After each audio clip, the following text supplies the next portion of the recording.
Bonjour tout le monde, me voici aujourd'hui de nouveau avec Candice. Tu es professeure de danse et professeure aussi de Moonsfloor. On a déjà fait des vidéos sur le sujet. Aujourd'hui, on va parler du toucher quand on est professeur, notamment d'activités sportives.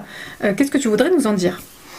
Alors le toucher, déjà avant toute chose, c'est quand même quelque chose de fondamental. C'est le premier sens qu'on développe in utero. Exact. Et le toucher, alors ça va évoluer. Le toucher, au début, c'est quelque chose de très important chez le tout petit, chez le nourrisson. On conseille beaucoup le pot à pot, notamment. Mais en grandissant, le toucher va avoir une perception un peu différente. On apprend donc aux enfants, effectivement, que leur corps leur appartient.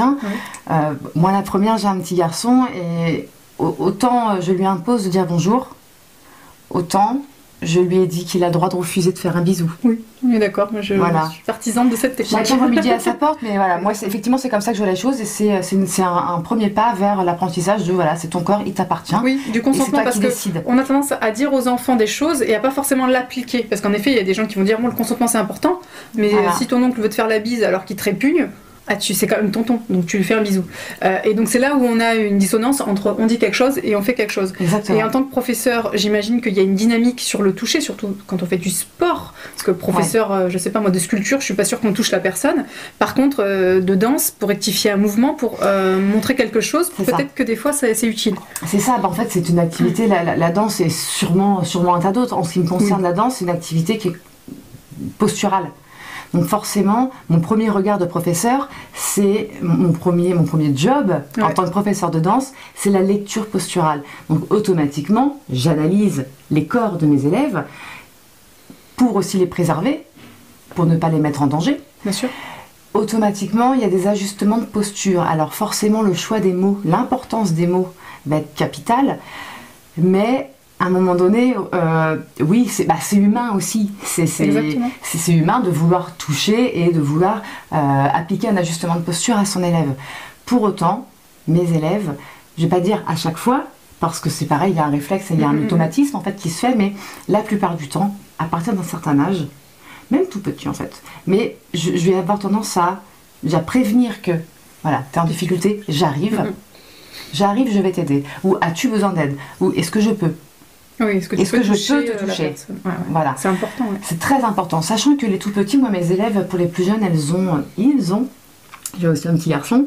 Je veux dire elle, hein, s'il y en a un et qu'il y a plein de filles, moi je féminise. Exactement, la majorité. Exactement. Et donc voilà, donc les plus petites, elles ont 4 ans en cours d'éveil.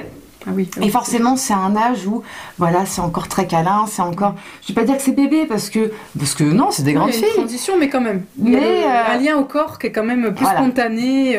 Exactement, c'est encore l'âge des câlins, des marques d'affection très fortes avec papa, maman, etc., avec l'entourage proche. Et déjà, les élèves portent pas le même regard sur leur professeur de danse que sur la maîtresse à l'école. Exactement. Il y a quand même un lien affectif qui se crée. Et justement aussi par ce toucher. Oui. Parce que le toucher, ça crée du lien. Exactement.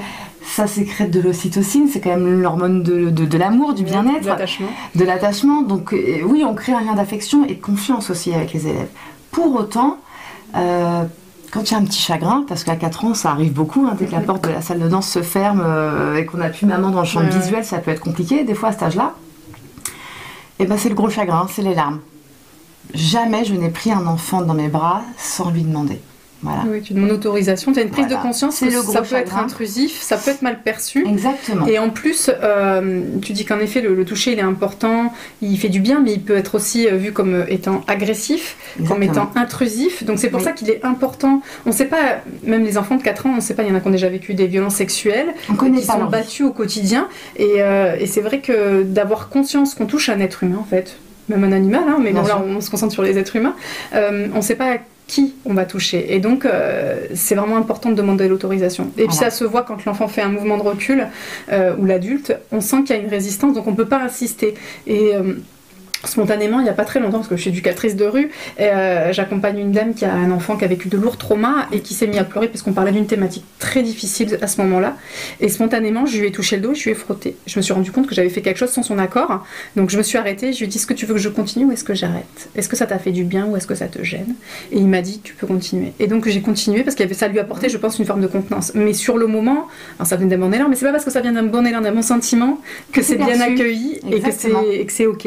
Donc c'est pour ça que j'avais envie aussi de te faire venir aujourd'hui pour promouvoir l'importance du consentement dans le toucher d'un professeur, d'une personne qui est la référence et qui touche au corps. Parce que ce sont des gestes du quotidien comme ça qui peuvent aussi insécuriser les enfants et qui viennent aussi les sécuriser parce que c'est une main bienveillante. On a vu aussi les pouvoirs du toucher, notamment après une opération ou avant, quand un médecin ou une médecin touche son patient de cette manière, ça sécurise. Et c'est pareil pour ta place aussi de professeur. J'imagine que ton contact est chaleureux, bienveillant, contenant.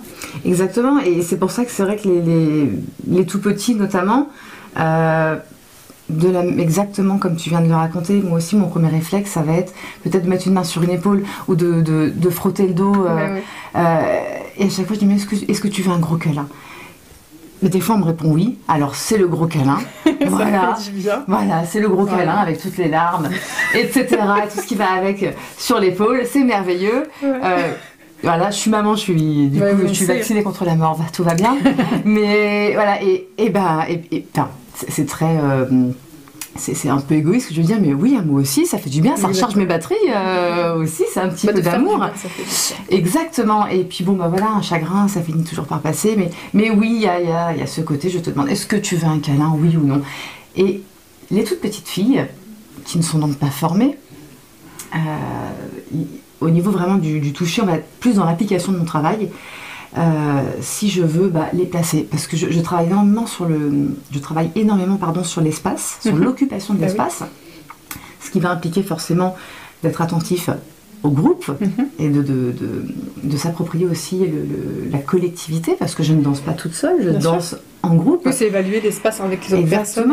Et se placer de telle ou telle manière. Et bien les toutes petites, des fois je triche, je mets des gommettes par terre. Mais je leur apprends, même à 4 ans, je les utilise le moins possible pour qu'elles se repèrent dans l'espace. Des fois, je dois les ajuster. Et une fois, je me suis rendu compte, j'ai saisi une petite, et par devant et par derrière. Et je me suis dit, j'ai ma main sous sa poitrine. Ouais. Alors évidemment, elle n'en a pas. Oui. Elle n'est pas formée, elle a 4 ans. Oui. Mais je me suis dit, moi aussi je me mets en danger, parce que comment elle va l'interpréter, comment elle va aussi le percevoir, se toucher, je ne sais pas. Que va-t-elle dire à ses parents après? Oui, mais je pense que c'est aussi intéressant de poser la même question pour les garçons, parce que c'est vrai qu'on a diabolisé les seins des femmes, si on les voit seins nus, alors qu'un homme seins nus, ça pose aucun problème. Exactement. Donc je pense que c'est intéressant de se dire que de ne pas genrer cette intervention-là, et en même temps de bien la réfléchir, comme tu dis, ça peut avoir un impact plus tard, en grandissant, et sur l'interprétation et tout. Donc c'est vrai qu'en tant que professionnel, pour pas être accusé aussi à tort de quelque chose qui était juste un geste professionnel de ton point de vue, mais qui peut être interprété différemment, c'est une manière aussi de se protéger. Voilà. C'est pour ça aussi qu'on en parle dans cette vidéo, c'est pour prendre conscience de l'importance du toucher, de où, comment, et de demander, parce que c'est fondamental, c'est des gestes du quotidien en tant que professionnel de l'enfance. On touche les gosses, on les salue, machin, mais ça peut être intrusif, ça peut résonner en eux comme une résonance de maltraitance. Exactement, quelque chose qui a été répété à la maison, et nous on vient remettre la main au même endroit avec la même pression, même si c'est pas la même énergie, ça peut réveiller des choses. Donc c'est pour ça que je voulais vraiment que tu viennes, parce que tu as soulevé des sujets très intéressants. Je te remercie beaucoup, Candice. Je t'en prie. Merci à vous de nous avoir écoutés, on vous dit à très vite. Au revoir.